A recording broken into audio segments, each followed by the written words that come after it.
Hey, it's Nora. Before we get started, we need to make sure that you, the listener, knows that we are not mental health professionals and not qualified to prescribe therapies or therapeutic advice. We are also not your gurus and have no aspirations in that direction. We are simply two people who are trying to feel better and do better in our lives, just like you. And now, on with the show.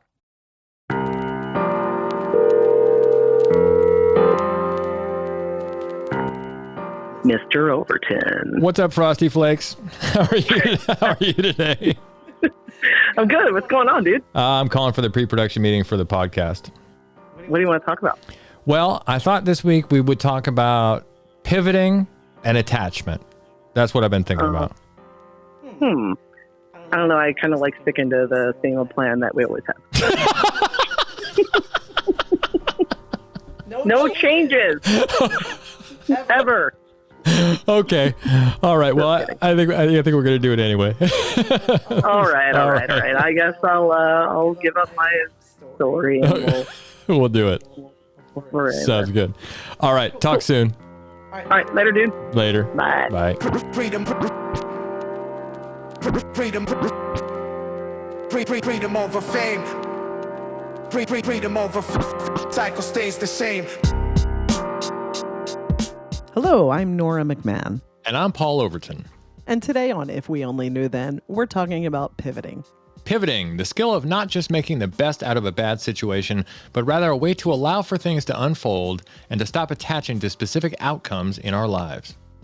We'll be defining pivoting, exploring our attachments that keep us from being able to pivot effectively, and talking about methods we've used in our lives to become more flexible in our thinking, more accepting of life's ups and downs, and ultimately more joyful in our day-to-day. So if you're ready, let's dig in.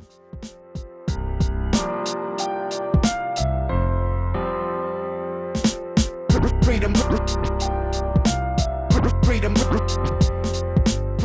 over fame. Okay, Paul, why do you want to talk about pivoting today? I think that pivoting is an important skill to have. I've been pivoting, and I think you've been pivoting as well, our whole adult lives. We've both had many different things that we've done, many different experiences that we've had that we would need to pivot in order to keep our sanity, really, in order to not end up in frustration and feel stuck in our lives, but rather to pivot away from a certain situation, thing, person, emotion, and be able to choose something else for ourselves instead of wallowing in that. If you're not able to pivot, then in a way, you're kind of stuck in a jail of one kind or another. So I really wanted to give that to our audience, like our experience of how we've pivoted in the past. And that's why I wanted to. How about you, Nora? Why did you want to talk about it? I think when I think of pivoting, I think of adaptability. And in this ever-changing world and our ever-changing lives, adaptability is something that I believe that is very much a skill. The more that we practice pivoting, the better we are at adapting to all of our lives' changes and needs and all the crazy shit that comes up. Quite honestly. Indeed. Well, that's a lot of good reasons to do it. All right, Nora, let's talk about definitions then. So our definition of pivoting that we came up with is switching a specific area of life or a thought to align with reality and not just our story about it, and to suit our changing needs. And there are several categories that we came up with for examples of where you can use pivoting. But in reality, there are myriad examples where you can use pivoting every moment of the day, every time you have a negative thought, every time something happens, outside input comes in. Anywhere you can use this skill, and it will improve your outlook. I guarantee it. So what we have here is the first one is work. So pivoting careers due to outside a pandemic. A pandemic. Yeah. A diagnosis. I think a diagnosis. Yeah. Exactly. Pivoting when your kids can't go to school during a pandemic and you have to figure out how to work and teach them and still do your day-to-day without all of the resources that were once available to you. Yeah. I think people can definitely understand Definitely do that one. A little bit trickier one here is pivoting in your own identity, because we're really tied to our own identity. But this involves like switching your outlook based on sort of a loss of abilities or roles. So we're talking now about, when something changed, maybe you lose something, maybe you're just, for example, maybe you have a physical job and then you become somehow disabled and your identity was all wrapped up in that physical job. You need to be able to pivot into a new idea of who, Yeah. and not just say, I am the work. I think a good example of that is you can see a lot of professional athletes when they retire. They don't know how to navigate quite often outside of let's say like the NFL, Yeah. or baseball. A lot of the pivots end up being like they become sports announcers or, but it's not always, but those require pivots. Yeah, those require pivots. And often, those careers are so short. Yep. That a lot of people are, if you're retiring at 30, you've got a lot of years left to think about how you need to pivot and get into something else that you're passionate about, because you've lived that your whole life. And that is, in effect, who you are in your own mind. So how are you going to get out of that? So the third one here is in the moment to moment, which I use all the time. And what I practice all the time. I try as hard as I can to use this one all the time. But it has more to do with pivoting emotionally in a situation where maybe you're not receiving the input that you would prefer to receive. Maybe it's a customer service situation. Maybe it's a situation with your partner, whatever that may be. Or yourself. Oh, your own thoughts. Such a good point, Nora. Yeah, absolutely. Or with your own internal dialogue that you have. That's me. Yourself. Me. Yeah, me too. That's why I'm laughing. That's so obvious and so good. Thank you for saying that. Oh my goodness, that is gold right there. Yeah, absolutely. But not attaching to your thoughts or a thought process about the other person if you're in a dialogue with somebody, but listening for the meaning of everything and not reacting, right? Not listening to the emotion of how something's being said, but rather listening to what the meaning is there, and cutting through all that reactivity that you have because you have a story about that person, and rather, choosing to pivot and be present for them, even though it may not be your preference about what material is being delivered to you. Yeah. Yes. Yeah. Very good. So those are just a few examples of pivoting. Like I said, there are myriad ways you could possibly do it. But now what we're going to go on to is we're going to talk about what holds us back from being able to pivot effectively. And Nora, I think you've got a quote to start this section, right? Yeah, I do. This is a quote from Jiddu Krishnamurti. He said, "If we depend for our happiness on another, on society, or on environment, they become essential to us. We cling to them, and any alteration of these we violently oppose because we depend on them for our psychological security and comfort." So true. Pretty damn good. Yeah. Yes. So we've veered into the arena of attachments now, what is known in a lot of different spiritual traditions as attachments, and how they can hold us back. So attachments are just the things, the people, and the outcomes that we cling to provide an illusion of security or control in our lives. That's really the illusion part is the key word there. Absolutely. Absolutely. So what are some of the things we cling to? We cling to, let's start, I think the first thing is we cling to our identity. And, we say we are what we do. We talked a little bit about that in the intro, right? Yeah. I think so many of us cling to roles, whether it be our job title, whether it be whether we are a daughter or a mother or a son, a father, a grandfather, whatever it is in these roles. But that's what they are. They're roles. They're not who we are. I'll give you a little example of the other day I was walking my dog, and my next door neighbor he's a wonderful guy. He grew up in like working class suburban Philadelphia. I know him. We've had plenty of these conversations. He's a contractor, and he has always relied on his body for his work. And he's getting a little bit older. He's not old, but he's getting a little bit older. And he shared with me that he had some issue with his knee where he had to go in for knee surgery. And when I saw him the other day, he was kind of opening up to me about how his knee surgery he had to get another knee surgery because the original one didn't work. And then he also had to get another knee surgery on his other knee, and how he couldn't work, and how he was just really depressed and didn't know what to do with himself because he was, it's so part of his core to his identity, his work is. And it just shows, I really sympathize and empathize with him, because I've been in a similar situation when I was in the hospital with my cancer diagnosis. It flattened me. So I was really connecting with him over that and trying to give him some of the hard-fought wisdom that I kind of had to learn the hard way. Yeah. So, giving him a few books that I think might help him. But yeah, it's a really difficult position to be in, because you have to figure out like, okay, how am I going to pivot from this this is my role, and I've wrapped my identity in this role for so long, and my income, and it's just a hard place to be. It's a hard place to be. There was another great analogy for this I heard on a podcast not too long ago about I'm sorry, I can't remember who it was, but the interviewer was talking about Daniel Day-Lewis and how he prepares for a role, and he's one of the most method guys out there, right? He becomes every character that he takes on. And when he was filming the Scorsese movie, Gangs of New York, he took on the role of Bill the Butcher, like every day. He would walk around in his clothes. He would speak only with an Irish accent. He would, all the stuff, and he would, and the character is violent, and so he would go around and get in fights and things like that. And in an interview many years later about that movie, he says, "Yeah, I mean, that was a very tough role because I think making the choice to stay in that character probably wasn't the best thing for me physically and mentally that there was." And if you think about what we do as roles, I mean, is what we're doing, or is the way we're conceiving of ourselves the best thing for us physically and mentally? And oftentimes it's not. And we could use a pivot away from that character and into more of the essence of ourself, which is nothing to do with what we do for a living. Yeah. I have a lot of conversations with my husband, Kevin, about this.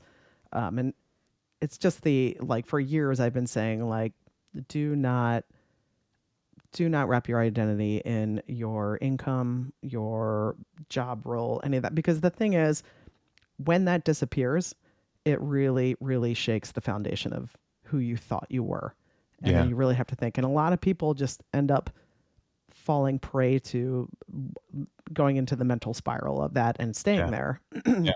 It's a way to keep afloat, is to detach from those things. Yeah. I mean, and the truth is everything falls away. Yep, everything falls apart. Everything changes. Everything falls apart. Everything that is the nature of our existence here, and we deny that so often with the way that we act and clinging to things as if they won't disappear. Or by clinging to them, we can make them not disappear, and it's just it's a misjudgment on our part. Or even if it doesn't disappear, that it just changes shape of how you know it. It's nothing is static. Right, exactly. It's always moving, right? All right, let's talk about relationship to things, our attachment to things, that possessions aren't the path to freedom. I feel like this is a very American kind of. I don't know. There are other cultures. But it is a very American. Of course, but America just takes that and puts it on hyper steroids. Absolutely. Like everything we do, it's got to be big, baby. It's got to be big. Even our hang-ups have to be big. Yeah. Exactly. There's a story I came upon recently about Frank Sinatra. And it was a story that was told after his death from one of his friends who was a comedian that used to open for him, whose name is escaping me at the moment. But essentially, he was talking about how he and Frank were leaving like the Waldorf Astoria in New York City to go to a gig, and they were getting shuttled out the back door to the limo. And there was a woman that came running and basically asking Frank Sinatra for an autograph for her sick husband. And she was saying how much he would really appreciate it. So Frank Sinatra was like, sure, I'll sign that. And so he was signing this autograph, and she looked and just said, "Oh, I really like your cufflinks." And Frank Sinatra was like, "Thank you." And he proceeded to take them off and give them to her. And he said, "Give these to your husband." And she said, No. I was just saying how much I really like them. And he said, "No, I want your husband to have them." And so they got back into the car, and this comedian whose name I don't remember said, "Frank, why did you do that? Those are like $2,000 cufflinks, or your favorite cufflinks." And he said something to the effect of like, if what we possess can possess us, like we're basically everything that we have is rented. And he said something along the lines that someday I'll be dead and my house will be rented out to the next person. My cufflinks will be on someone else's shirts. So don't attach to that. And I just thought that was real cool. Real cool. Because it's true. Yeah. No, it is true. And we get very hung up with like family heirlooms or things that we imbue with emotion, right? Everything, it's all just objects, man. And like you said, it's all going to be somebody else's someday anyway. Yep. So I've gotten really good at that's one of the things I have gotten good at, is not attaching to objects. Like I'm working on that. If I lost every object I had in here, it would be very inconvenient because I wouldn't be able to do a lot of stuff that I love to do for a minute, but it wouldn't be the end. It wouldn't be like, I wouldn't sit in despair and not be able to pivot away from that. Right? Yeah. the whole house or stole my car or whatever. You know, there's Yeah. I'm working on that. It's funny how much that is kind of in my face at the moment, because I always thought I didn't attach to things, and then my dad passed away last year, and we're going through the hard process of going through my parents' house and going through his things and what gets given away, what we keep. And, like, I don't want to let go of anything because I've just attached his memory to everything that he owned and like my childhood. And it's really interesting. So it's a hard process for me at the moment, but it's a necessary process. And I know none of those things will ever, like, either giving them away or donating them, however we proceed with his belongings, is never going to take away the memories and the past that I had with my dad. Yeah, it's not that I don't have things like that. I do, but if I do, I make them really small. So, for instance, I have a little tiny harmonica that's on a necklace that used to be my grandmother's. That was just hanging around her house. I have a little tiny pocket knife that used to be my great grandmother's. That was part of her bigger collection that she had. I have my grandfather's first shingle that he hung out when he was an MD. Things like that. A little mirrored sign. It's all. It's only 12 inches by 6 inches, but that's like the biggest memento that I have of any of that stuff. I have some pictures of my dad. I have my dad's watch and a couple other things, but that's it. And honestly, if all those things got stolen, I have pictures of all those things. And you have memories. And I have memories. Yeah. It's okay. I mean, those aren't the people, and I'm okay to detach from those things if they're not meant for me anymore. And that's not for me to decide, really, right? Yeah. That's the universe to decide. So I'll end this section with a little question, a little quote by Marcus Aurelius that I just thought of, which is, "Goods which are not shared are not goods." And that's really, that's so great. very good for the Frank Sinatra story you told. All right, moving on. So attachment to others. Oh, this is a big one, isn't it? Oh my goodness. Our Let's talk about every relationship. Right. Talk about every relationship, no matter what it is. Yeah. So this is the part where we tell you that attachment isn't actually love; it's projection, and if one requires another to look or be a certain way, it's projection. It's not love. So it's become more apparent to me as I get older that so many people are in love with the idea of a person rather than the actual person in front of them. And that's the part, like, people have to parse out. It's the idea of someone is the projection of what you want them to be or need them to be. And if they aren't that, then that's where the rifts come up. But people are people, and they're complex, and they are like the onion. So I think it's good to keep in mind in all of our relationships of, okay, allowing people to be who they are and loving them from there rather than who you need them to be. There's a Buddhist saying that goes, wherever you find people, you'll find Buddhas and also flies. Right? So it's like, it's everything. It's That's everything, awesome. Right? And also flies. And that projection is really, a lot of people don't even realize that it's happening a lot of the time, but you realize it's happening when, say, something really changes, something dramatic, maybe something dramatic changes, like a diagnosis or like a job loss or something like that. And you realize that you were really invested in the person that had that job or the person that had their health, that picture of them, and not the person themselves, not the essence of the person themselves. Because circumstance can change. And if you're in love with the essence of the person themselves, then it doesn't matter. You're standing in the center of the circle. You're not going to get drawn out by it. It's okay. Yep. You can deal with those things because that's actually love. That's actually compassion. That's actually care. But we get really hung up on, man, I need Nora, who makes, $1 million a year, to be Nora makes $1 million a year. I ain't in love with Nora anymore. That's really, it's tough. It's tough, but we all do it in one way or another. And I try to catch myself when I'm doing that to my partner. And also, I don't make $1 million a year yet. But if anyone wants to sponsor the show, make sure I get to $1 million a year. I'm all in, baby. I was trying to make a ridiculous amount of money, so people would go, "Oh, that's just a thing." But you had to jump in with actually. Just kidding. It's okay, Philly. You can delete that if you want. I'm good. I'm leaving it in. Oh boy. All right. So that's our attachment to others. So let's.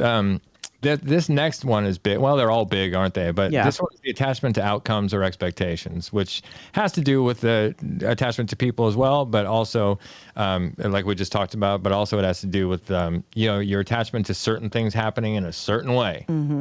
And boy, do we have that, man. Oh man, we are control freaks, man. Are we? Oh my goodness. Even at Trader Joe's. I mean, even at Trader Joe, when I go to Trader Joe's, the person comes up, do you need help bagging that? Nope. Yeah, I am Control freak. Worst with I this. want the milk in that bag, and I want this. It's the worst. I'm so attached to the way I bag my groceries. Terrible. I'm not that bad, but I definitely am like, no, I got it. And like without, I don't know why I can't just accept the help sometimes. And, I don't know. I just don't touch I'm working on it. I don't know why. Yeah, but there it is. I'm really attached to that. But we attach to much more serious things than our groceries too, like how our goals and plans turn out in life. And what that does is I think it really takes you away from possibility a lot of the time. Yeah. It takes you away from the possibility of something else even bigger, even greater, even more satisfying to you happening. I think that the universe is always walking toward you, right? It's always, love is always walking in your direction. Compassion is always walking in your direction. Success is always walking in your direction. Money is always walking in your direction. And with our attachments, we just throw glass on the road, man. We're like, yeah, good luck getting here. Yeah. You know? It's like the universe is coming in for a hug and we're like, psych. Swerve. Yeah, exactly. Yeah. Side hug universe. He give an Oprah hug, which is really just clasping the hands and shaking them in the air. No, one of the things about the outcomes and expectations thing that the attachment to that, I think I heard this phrase that really hit me. It resonated, and it's stop watering dead plants. Stop watering dead plants. Right. Yeah. And I think that's just like such a cool saying, because it's like if you're trying to keep hammering that square peg into the round hole, it's just the outcome is never going to come out. So it would be wise to understand not attaching to an outcome that's never going to come. Yeah. Whether that's in a relationship with someone or a job, that dead end job. Yeah. All those things. And again, I'm learning that the hard way often as well. Yeah. I mean, not attaching to anything is one of the hardest things to do. I mean, we naturally attach. And I don't think the point is to not attach to things because we're just going to do that. Right. Yeah. So to think that at the end of this podcast, you're gonna be like, okay, now I have the instructions to detach from things. And it doesn't work like that. You're going to attach naturally to things. And then the key is in awareness, right? Yeah. So the key is in being aware when you're attached to something, and then working with that feeling, working with that thought to dissolve that attachment as much as it can be dissolved. So you can then open the possibility to other things happening for you, and not stay stuck in whatever that attachment is. That's really what it is. So we're not saying you're going to get rid of it. I think a lot of people, when they start on their spiritual journey, I think they have to get rid of a lot of stuff, Yeah. Really, the more important thing is to work with the stuff that's there. Yeah. I think a lot of the time. It's what's in front of you. Yeah. What's in front of you. Indeed. Mm-hmm. So the penultimate one here on the list is attachment to the past. So we're talking about, attachment to the past. We're talking about nostalgia, really, in one way or another, attaching to events in the past, people in the past, and not being able to move forward out of that. Oh, yeah. I know plenty of people who I went to high school with that played for the football team that caught the game-winning goal in 1993 that are still clinging on to that identity. Yeah. They're attached to that game and that feeling of glory. Yeah, for sure. Or attached to a tragedy, attached to something that, that changed them forever. People who were close to the World Trade Center on 9/11, people who experienced, different things in parts of the world. I mean, wars. There's a lot. Wars. Yeah. I mean, cleansing. There's a lot of, we don't have to explain the world to you, but there's a lot that people can attach to and not be able to pivot away from because it was so incredibly important for them in one way or another. All right. Last one here is to our attachment to our story about reality. And this is a big, big one for me. As opposed to the way things actually are. So we're talking about radical acceptance here. Yeah. And nothing is static, everything always changing. Paul. Yeah. Definition of radical acceptance for anyone who's wondering what that means. Well, accepting things in people how they actually are and not your story about them or things, people, and your life in general. So if you have the conception like many people did, I mean, if you look 1950s in America, right, the American dream of two kids, two cars in the driveway, a house in the suburbs, and all of this stuff. That's a story. It's just a story about how people thought they would be satisfied, right? Or thought that they would be out of pain. And the whole keeping up with the Joneses thing happened post-war as well, right? This sort of competition with your neighbors to have the bigger, better, whatever it is, thinking that somehow that's going to give you more satisfaction in your life, right? It's just a story that you've made up about it. So can you pivot from that and look at what the reality is around you? Or if you have a story about somebody, okay, take this and let's get away from the 1950s. Let's go into you're walking down the street in San Francisco and you see a bunch of unhoused people on the street, right? There's a lot of people who have stories about that. Oh yeah. And do you know that this story is absolutely true? No, you don't know that your story is absolutely true. It's and a probably coping mechanism. Yeah, it's a coping mechanism. It's a way to say, I don't want to look at it. Therefore, I'm going to make up a story that fits my idea about it so I don't have to look at it. Well, and it's also a way to skirt taking any sort of compassionate responsibility for it, right? And, I'm saying this, I lived in Chicago for 10 years and I loved living in Chicago, but it's also hard living in major cities where you're just bombarded with people with all different sorts of experiences all the time.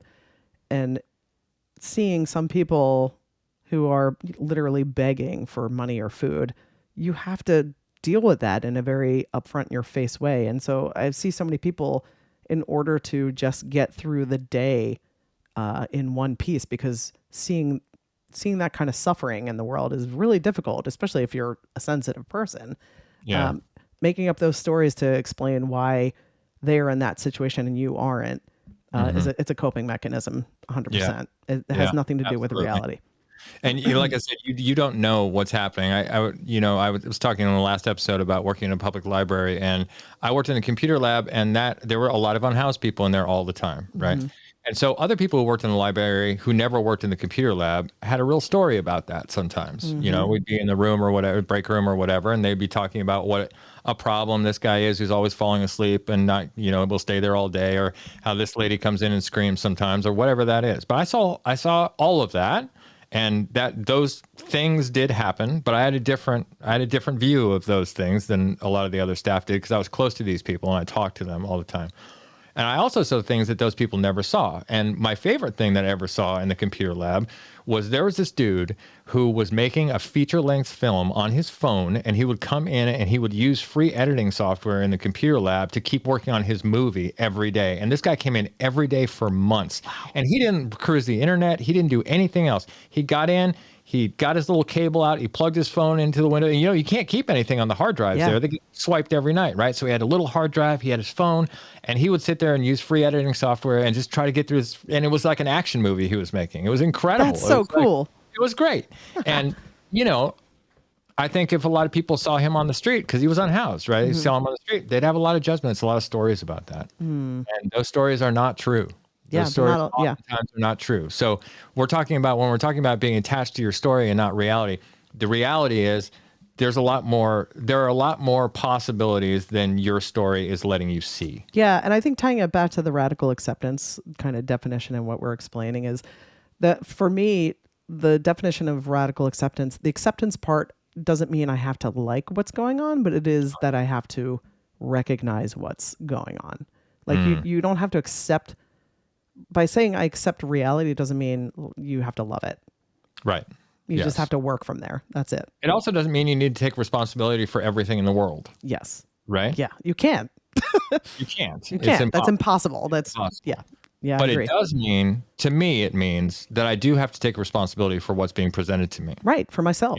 In front of me. Like what's there. Like the people in the library or something like that. Right. What's across the world, I don't really have to take responsibility for that.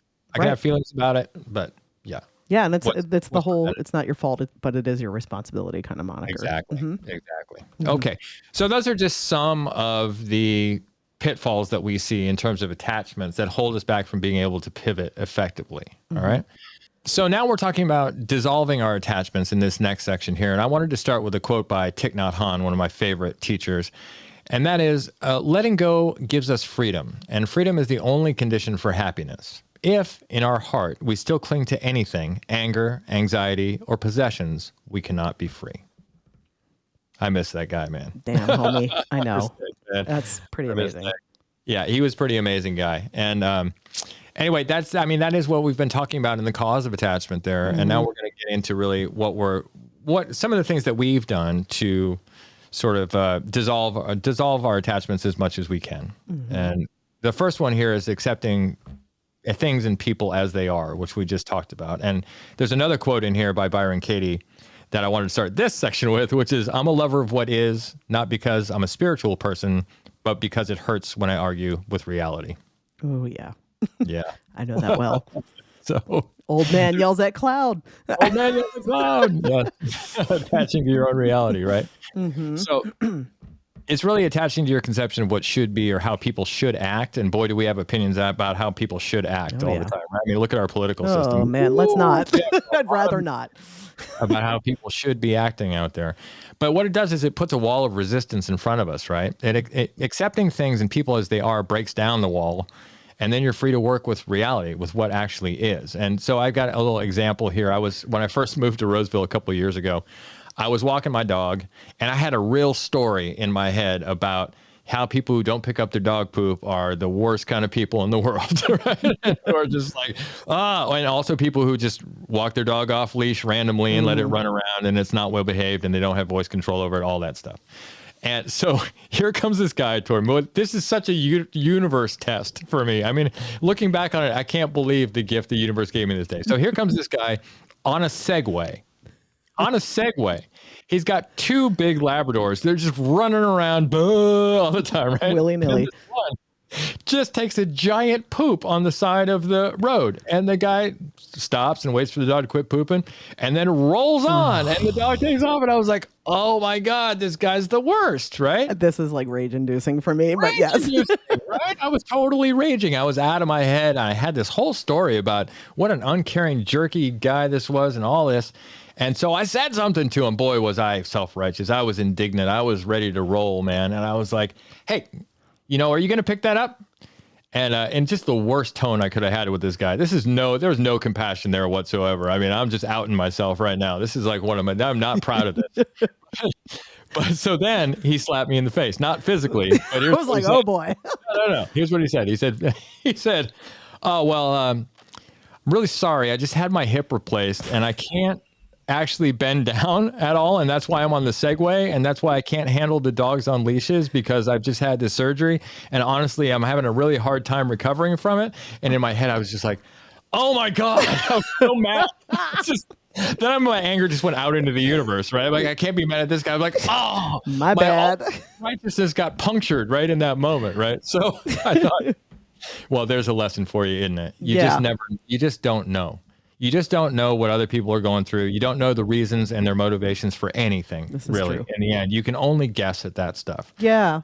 Oh, yeah. You reminded me of a story that I read one time about a guy that was riding on public transit in a city, and there were a few kids on there with their father on the train, and apparently they were acting up. They were being pretty obnoxious, just kind of disturbing a lot of stuff and a lot of people on the train.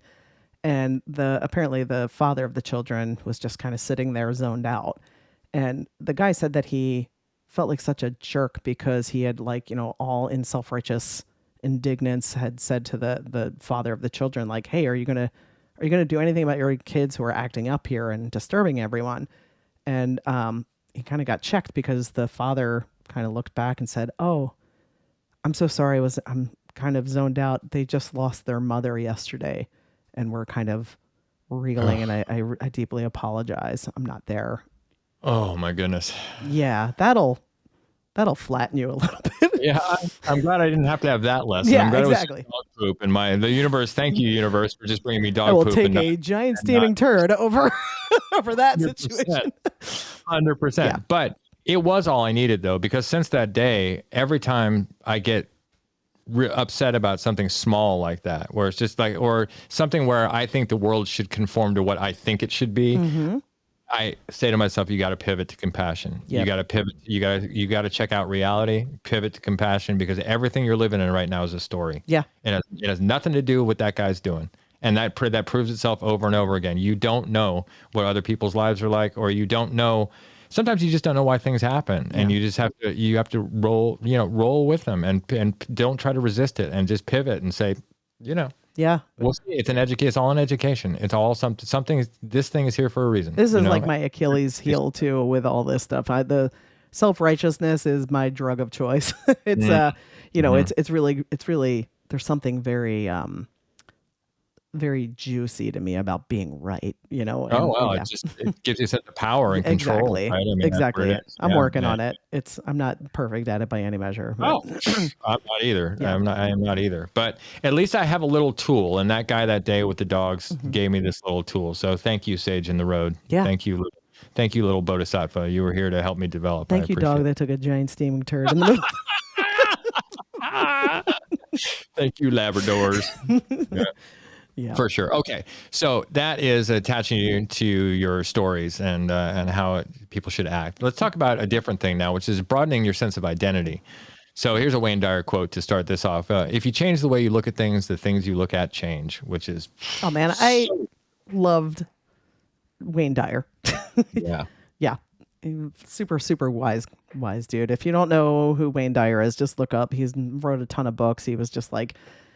ton of motivational speaker stuff that feels like your good friend / grandfather was like just hanging out he just exuded love and acceptance, and I'm like, how do I get like that guy?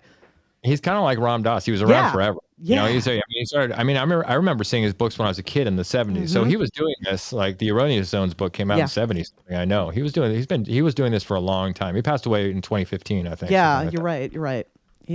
Tons of he's PBS amazing. Specials and tons of great stuff on Wayne Dyer. So check him out for sure. He's great. So we're talking about in this section, in broadening your sense of identity, we mean that labeling ourselves can limit us in a lot of different ways.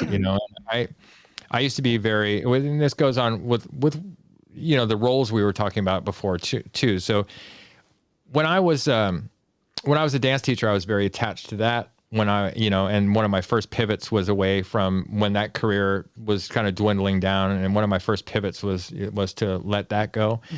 And then I always, I had a real identity, and like, that's who I was. And that when I didn't have it, I didn't really have an identity. So I spent a lot of years trying to find another role to play, basically. Right. Which is not the point of broadening your sense of identity. The point of it is to go inward and to figure out who you really are from the inside out, not to go and grab for something external that will then define you, right? Yeah. So when I realized that my purpose was really in the larger realm of being and not so much in the smaller realm of doing something like a job or, whatever, my life really opened up. I stopped identifying myself as a teacher or a dancer or an artist or whatever, and I started to identify myself as someone who was put here to love people more. And that's a great job to have. Yeah. That is a great job to have because it's bulletproof, right? It's not going to end because there's a pandemic. You don't get too old to do it. You don't, if I was disabled, I could still do it. Like the job security is incredible if your job is to love people unconditionally in the world. It's right? like the tortoise who brings their home everywhere with them, and rather than, Exactly. And it's always something to work on because you're never good enough at it, right? There's always more. You are good enough at it, but you can always be better at it. And so there's always something to work on there. It's a never ending. It's like the perfect job. It always gives you, there's lots of stuff always coming at you that let you work on how skilled you are in that particular calling. And that's what I did. And it's been really great because there'll always be people and animals and things that need loving attention. And if I can give that to them, that's what I consider my job now. And even though I own an antique store, my job is really to love the people who come in there or who walk by on the street. Yep. And I've had incredible things happen to me because of that. Just opportunities, but also just human moments between me and a total stranger. Yeah. But somehow, I've ended up hugging people in my store who I've never met before. That's cool. Just because we had this incredible connection to it. Yeah. Yeah. And I'll say that this is something that just in the past few months that I've been understanding about myself a little more. And the first thing that has been important for me is to really start to own my gifts, my skills that, and I think for so long, whether it's under humility or humbleness or anything like that, it's been difficult for me in the past to really just own what I'm decent at or what I'm gifted at. And for so long, I've been kind of beating myself up about, what is the role that I need to have that will, where these gifts will, I can use these gifts. And it always felt like something outside of me. It was, and like I said, I've been looking for the role until I recently, just like you were saying, realized that like I can apply these innate gifts that I have to anywhere. And like that that's my purpose. Yeah. It's hard, I was searching outside of myself, and it really is within. And I know that sounds so cliche, and it's like, yeah, everyone hears that, and it's like, well, what does that even mean? And for the longest time I was really struggling with what that meant. But again, it's take your gifts and bring it to any role. That's who you are, not the role. Yeah, not the role. Yeah, indeed. Another thing that changed for me when I broadened my purpose is I was more able to let go of things that weren't meant for me in life, which I think is a really important skill to have, because there's lots of stuff in the world that's not meant for you to mess with, and you shouldn't even spend your time being concerned about. Yeah. And I learned that a lot more in the last few years. And my dude-like analogy for what I should focus on goes like this. You ready for the dude-like analogy? I love it. I'm always ready for it. Okay, great. So my life, my body, my spirit are, I try not to laugh when I do this, are like a cordless screw gun. This is total 100% Paul Overton dude craft. I love it. Dude craft saying this, you bet. I used to run a blog called Dude Craft, y'all, and it was about making stuff. Anyway, so yeah, my life is like a screw gun to me. So it's very useful if I use it for its intended purpose. All right. So which is driving screws. Okay. It's not so useful in working with nails, right? And also, it has a limited amount of energy before it needs to be recharged. The screws in this analogy, of course, are all the things that I can have an effect on, and the nails are everything I can't have an effect on, okay? So there are many more nails in the world than there are screws, it turns out. And if I spend my time trying to affect the nails with my screw gun, nothing's going to happen, and I'm just going to drain the battery, right? And I have to not pay attention to all those distractions in my life, which are nails. I don't want to expend the energy of the limited energy I have on the nails. So even if I keep to the screws, though, I'm still going to have to recharge my battery from time to time. So I give myself the gift of rest to do that, and the same love that I try to give to everybody else, so I can go out and live my purpose all over again, do it all over again the next day. All right. Well, I have a question for you. Yes. Yeah. Why do you think it's so hard for us to continually try to hammer a nail with a screw gun? I think that a lot of people say that they would like to help others or love others or live in compassion, and kindness is a big buzzword these days, of course, which is great. I love that kindness is a buzzword. Yes. Keep it coming. Don't ever stop that. But then they attach to their idea of the type of people they want to help or the type of help they want to provide, and then they miss the opportunities that the universe gives them to make a real difference sometimes, because what I've learned is my conception of what's going to help it can be wrong. It can actually do more. It can do more damage than good. And because I'm messing with something that's not for me, right? So I try to take, what's presented to me, obviously, and deal with only those things and not get distracted by all the other nails in the world. So when you're selective about who you love and who you help, that's your ego. That's not actually love and compassion happening, right? That's you saying, I'm going to feel good about the ego is going to feel good because we're going to go and do a good deed or whatever, and then you give an unhoused person $10 and you film post it on Instagram, right? Instagram. That's not it. Nope. That's not that is. That is not it.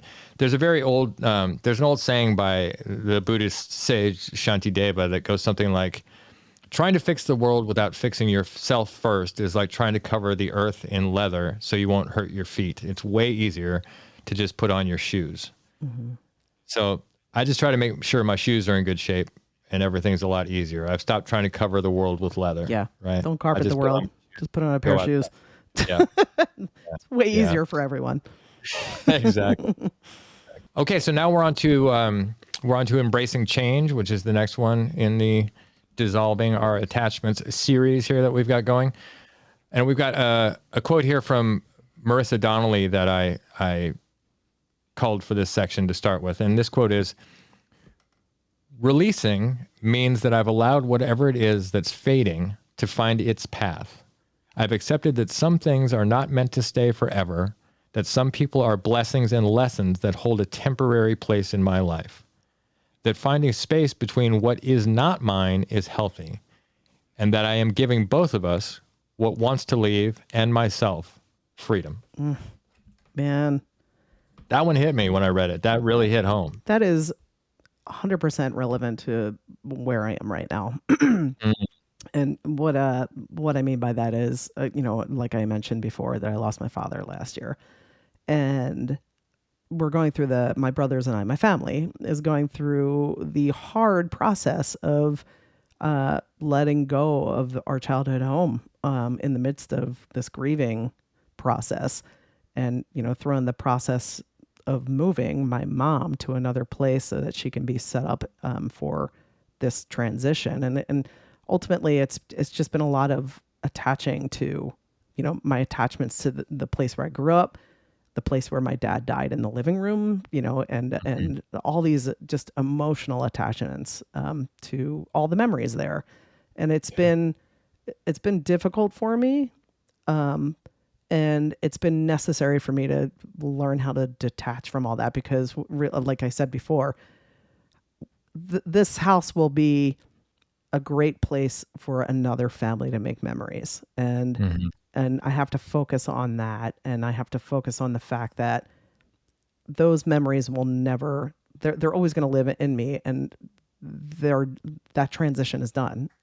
I'm in a different era of my life. My mom is going into a different era of her life. Our family is going into a different era. And it doesn't take away what we had with my dad there. It doesn't take away what I have with my dad and my love for him now, and how that continues to expand. So yeah, this is extremely relevant for me right now. Wow. When you talk about houses, it's so deep when you talk about family houses too.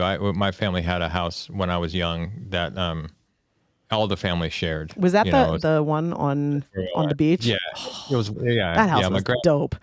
Yeah, my grandfather had it built in the 1950s when it was not that expensive and there weren't that many people out there, and my family wasn't rich or anything.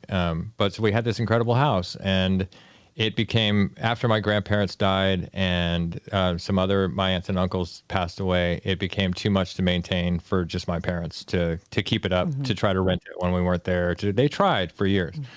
But we had to get rid of it. And that was so hard for me that I couldn't even go back there for years. I couldn't go back to the beach because there was too much wrapped up in it. My story was too heavy around it. Yeah. And it also had to do with letting go of blame, letting go of blaming my parents for not being able to keep it together. I mean, there's no earthly reason I should expect them to have done that. Right. I mean, it was hugely expensive. And it was just unworkable at the time. They did what they had to do, But I had so much resentment and blame built up around there until I pivoted away from that. There you go.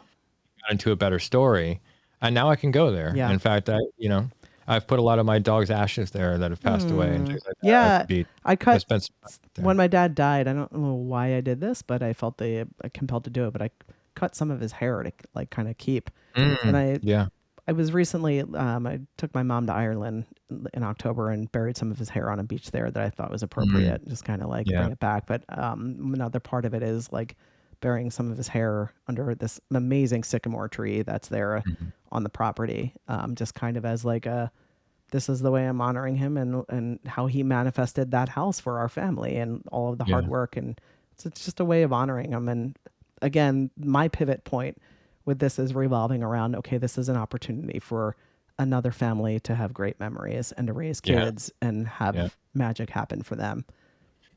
Yeah, I think the biggest pivot for me was leaving my career to take care of my dad when he was diagnosed with dementia. I was on the East Coast. I was in Massachusetts, and I was the artistic director of a theater and also a teacher in a private school there. And my job was really important to me at the time. It wasn't like, I didn't think my job was, I was my job or anything, but I had a lot of freedom to do what I wanted to do in there. And I thought I was really reaching a lot of kids while I was there. So it was good fit for me. But then when the diagnosis came through, it was obvious my mom was really struggling, he was a big man. Yep. And so we packed the car and moved back to California. And it took me a while to pivot. I wish I could have just pivoted and been there for him right away, but it took me a while to realize that this is your job now. Yeah. This is your job now, and there's a couple of different ways you can do this job, and Don't choose the shitty one. Yeah, and I'll say too, like I am 100% can relate to that because my dad also, he ended up dying from dementia. My dad had dementia. He was diagnosed when things were starting to go awry, but it was 13 years of caring for my dad, Yes. and that my family was caring for him as he progressed in his dementia, and which, by the way, dementia is a freaking insidious, horrible disease. Yeah.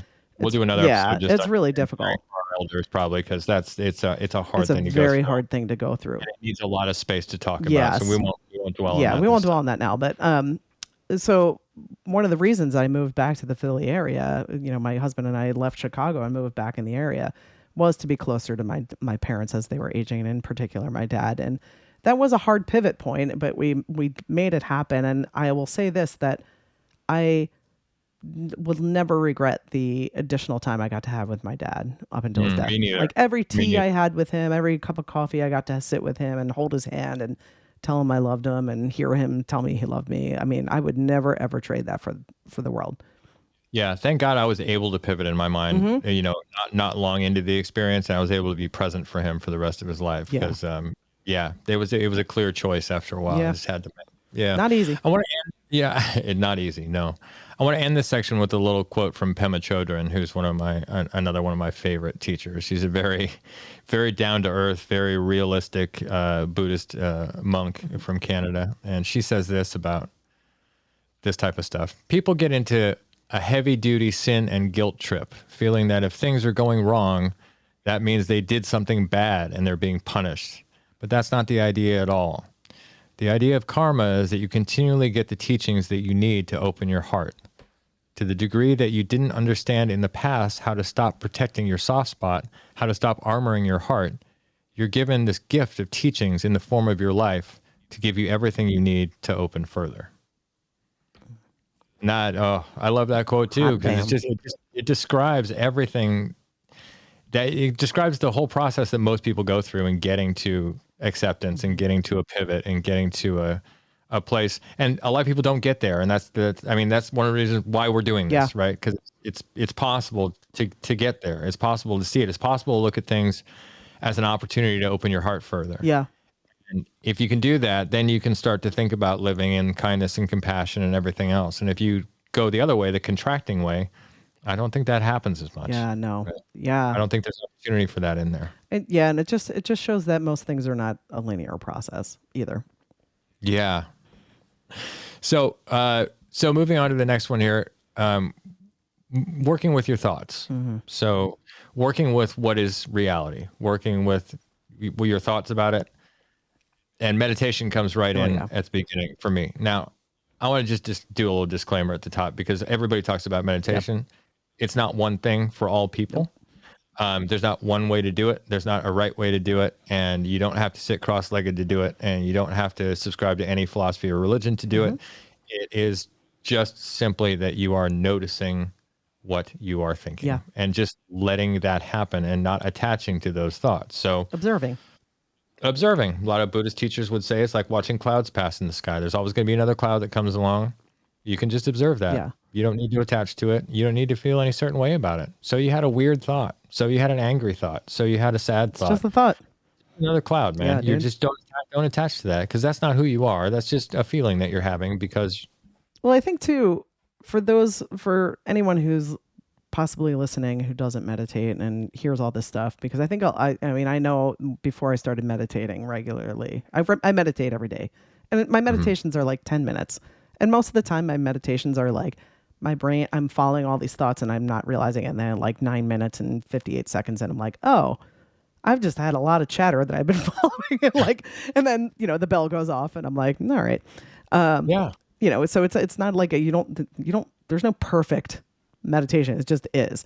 But the concept for me that was hard for me to grasp at first, that I will try to make a little more clear now that I'm understand it a little better, or understand my own thoughts better, is if you think about this, if you sit and you're in your brain and you're observing your mind and there's a lot of chatter, think about being the energy that is observing that. The fact that you have a thought and then you can observe the thought. Now the fact that you can observe your thoughts, that's to me, that is the true you. Because if you're able to observe your thoughts, then they're just thoughts. They're just thoughts. Yeah. That's it. Like, Yep, absolutely. I mean, meditation for me, it gives me a more expansive view of what's happening inside myself as well. I can't remember whose analogy this is. Maybe it's Thich Nhat Hanh. Anyway, it goes something like, if I'm contracting or if I'm being small or attaching to things, my mind is like a glass of water.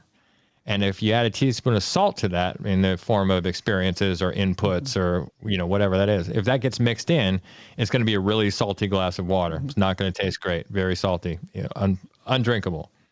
However, if I'm expanding and I'm working with my thoughts and letting go of things that aren't for me and thoughts that aren't for me and just all the chatter, my mind becomes more like a lake. And then if a tablespoon of salt gets put into a lake, there's no appreciable difference in the taste, right? A lake can absorb a lot more salt than a little glass can.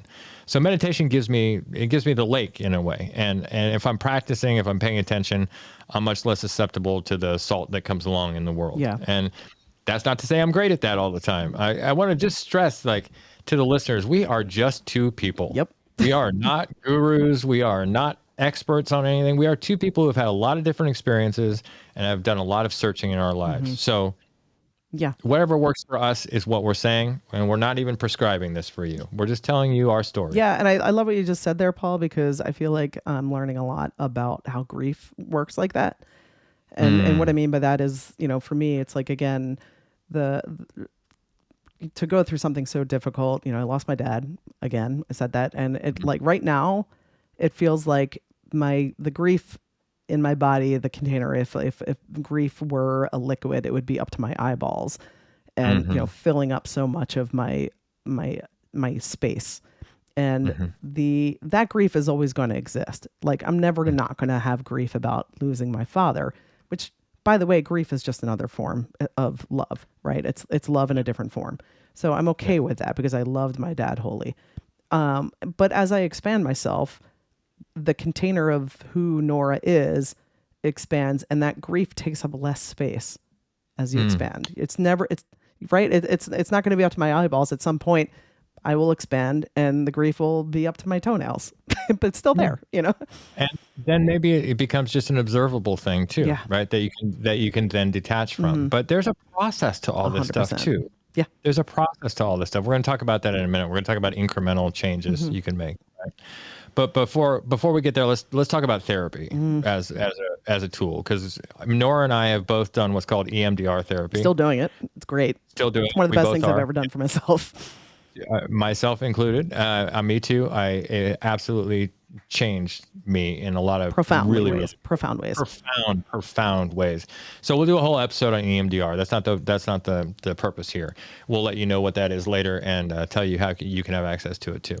But lots of attachment does come from our subconscious, though, right? It's not. I mean, just because we don't notice it. I mean, that's why half the time we don't notice it. Lots of it just comes from old stories, old tape loops, old philosophies about how our life should be. And James Baldwin has a quote that not everything that is faced can be changed, but nothing can be changed until it's faced. And I feel that way about my trauma. Oh, 100%. It sucks because you don't want to face it because it's a hard process, but it's trauma. It's trauma. You don't want to deal with it. Feeling what you felt. Yeah. But it's going to drive the car until you deal with it. Exactly. And it's not a good driver. Oh, it sucks. It is not a good driver. It's an infant. It's a toddler that's like all sugared up and who can't even see over the steering wheel, and it's just driving you on the expressway. It's hand me the keys, kiddo. yeah. So it's to put yourself back in the driver's seat, right? It's accepting the fact that you can't change your past, but you can change your relationship to it. Yeah, that's the biggest thing. And that's really what the type of therapy, that's the biggest takeaway for at least the EMDR stuff. That is, it doesn't change what happened. It just, again, it changes your relationship to it. It softens the edges. It makes me. Yeah. And boy, if you're younger than us. Oh my God, get into it. Get into it, man.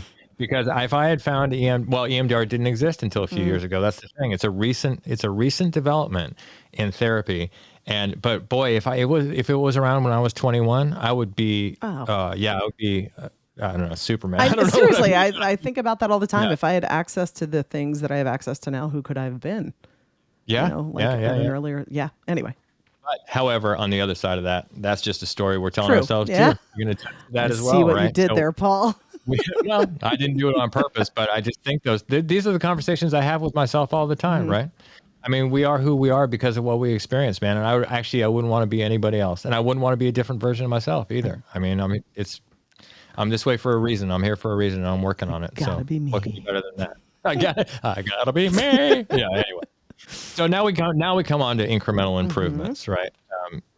Which is really important to talk about. I think in this whole quote unquote journey, we both hate the word journey. God, I hate that word so much. in this adventure we're on, in this self-development adventure, right?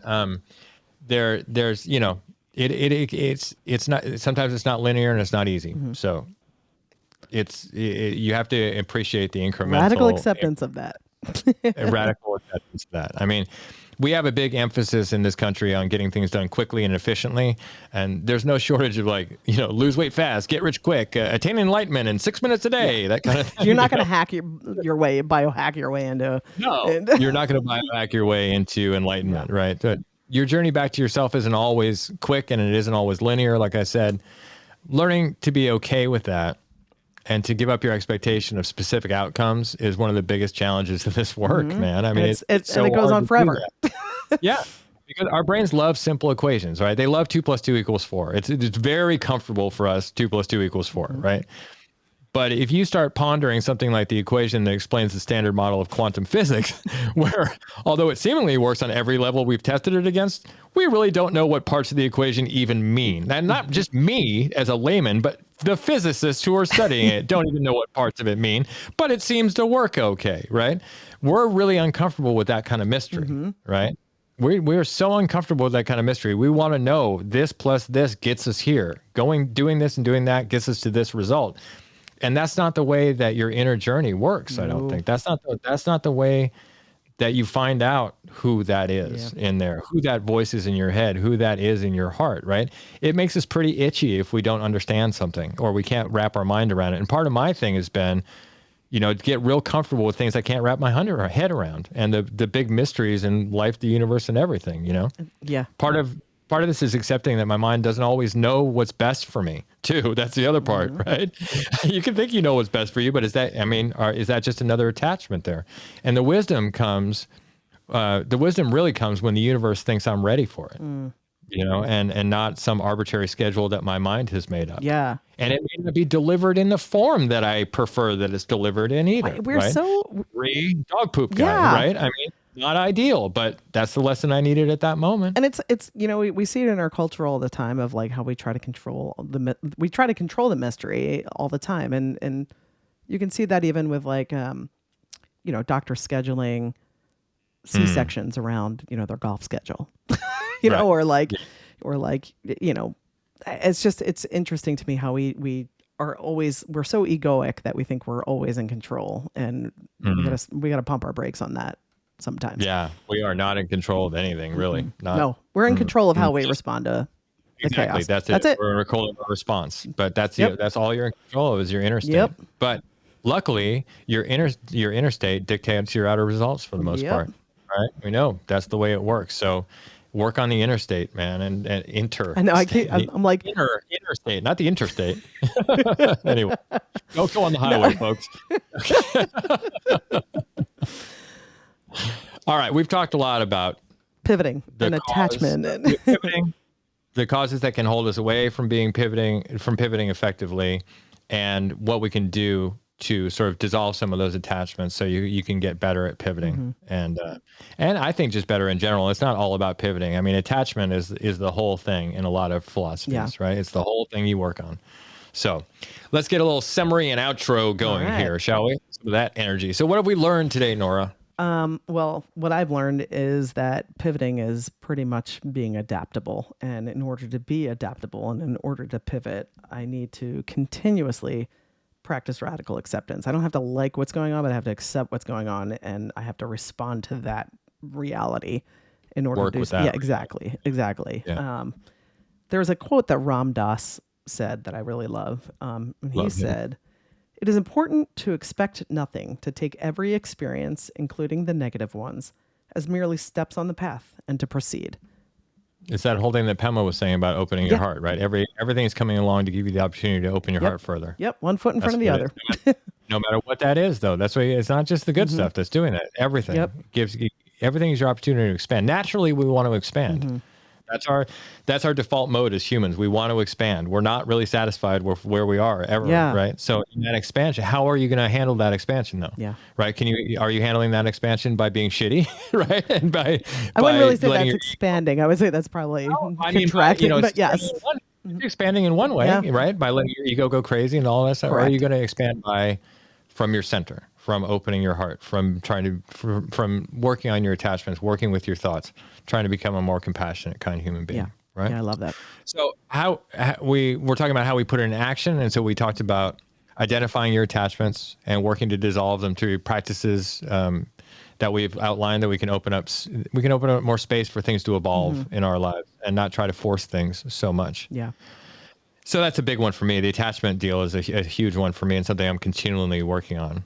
Yep. And we wanted to talk a little bit too about where you can maybe continue some of this stuff. So in the show notes, we're going to put the source for all our quotes down there and put the quotes in the show notes as well.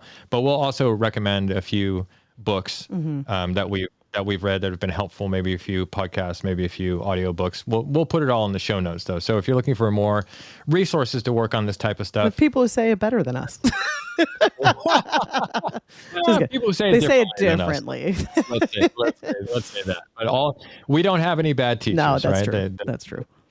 The best teachers are who show up in your life, Correct. really, and you can learn something from them. So, I wanted to end on a Sharon Salzberg quote here, who's another teacher from the Buddhist tradition, and it's just a little bit of encouragement for those of you who are going through it, because I've been there, Nora's been there, and it's not a comfortable place to be. No matter how much you want to evolve out of that state right there, sitting in your own muck is pretty hard, you know? So this is what Sharon Salzberg says. It's never too late to turn on the light. Your ability to break an unhealthy habit or turn off an old tape doesn't depend on how long it's been running. A shift in perspective doesn't depend on how long you've held on to the old view. When you flip the switch in the attic, it doesn't matter whether it's been dark for 10 minutes, 10 years, or 10 decades. The light still illuminates the room and banishes all the murkiness, letting you see things that you couldn't see before. It's never too late to take a moment to look. I love that. I love that. It's never too late to fix things. That's not what she says, right? It's never too late to become aware, is what she's saying. It's never too late to look at the causes, the attachments, the things that you've been holding, the stories that are holding you back. I mean, I'm 56, right? And only in the last few years have I started to level up to this kind of understanding of these things and get in this position where I feel the way that I do now and feel the most centered I ever have in my life. There's a lot of years in the wilderness, man. Oh, yeah.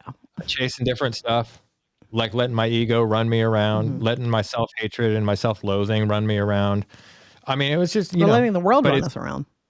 Letting the world run us around, letting the 24-hour news cycle completely take over my brain for a few years, letting social media take over my brain for a few years.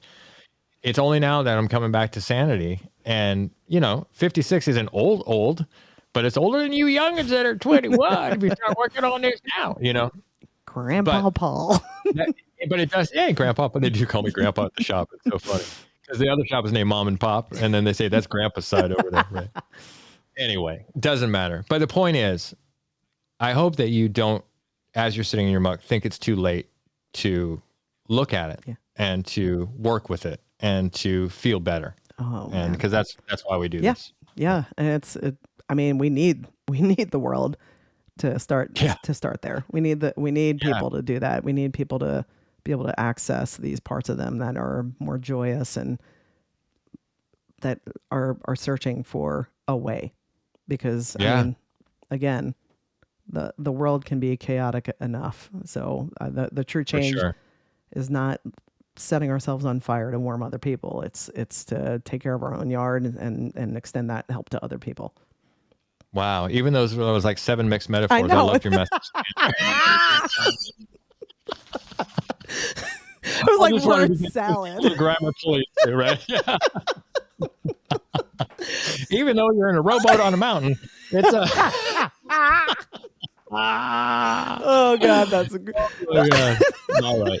Well, the message was perfect, though. That's what I'm saying. I'm only messing with you. Oh, I you love know it. that. I know. Okay. Well, I think that's a good place to Yeah. bring it in for a landing there, Nora. I agree. Thanks for being with me Thank today. you, And Paul. you know what? And hey, Paul. I love I you. love you. I love you. I love you too. All right. Peace All out. right, we'll see you next time. Peace out. Freedom over cycle stays the same. If you'd like to get in touch with us about anything you've heard on the show, please feel free to drop us an email at ifweonlyknewthenpod@gmail.com.